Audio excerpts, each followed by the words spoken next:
আজকে আমরা দেখব কিভাবে কাহাফ গার্ডের মাধ্যমে সেফ ইন্টারনেট ফিচারটি অন করা যায়। প্রথমে কাহাফ গার্ড অ্যাপে প্রবেশ করে সেফ ইন্টারনেট অপশনে ক্লিক করুন। এখানে আপনি লক্ষ্য করলে দেখবেন বর্তমানে কোনো প্রোটেকশন অন করা নেই। উদাহরণস্বরূপ মডারেট প্রোটেকশন অপশনটি নির্বাচন করে ওপেন করুন। এরপর কপি ডিএনএসে ক্লিক করুন। তারপর ওপেন সেটিংসে ক্লিক করে ডিভাইসের সেটিংসে চলে যান। সার্চ অপশন ব্যবহার করে প্রাইভেট ডিএনএস সেটিংস খুঁজে বের করুন।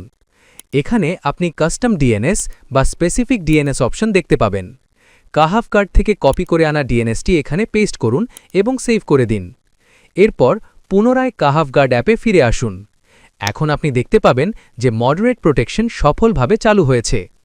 পরবর্তী ধাপে কাহাফ ব্রাউজারে গিয়ে এটি যাচাই করা যেতে পারে। যদি কোনো অনিরাপদ ওয়েবসাইট যেমন বেটিং বা হার্মফুল কন্টেন্ট সম্বলিত সাইটে প্রবেশের চেষ্টা করা হয়, তাহলে সেটি স্বয়ংক্রিয়ভাবে ব্লক হয়ে যাবে।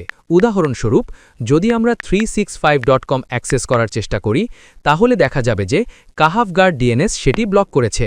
এভাবেই কাহাফ গার্ডের সেফ ইন্টারনেট এবং ডিএনএস প্রোটেকশন ফিচারের মাধ্যমে আপনি একটি নিরাপদ, নিয়ন্ত্রিত এবং সুরক্ষিত ইন্টারনেট নিশ্চিত করতে পারবেন ইনশাআল্লাহ।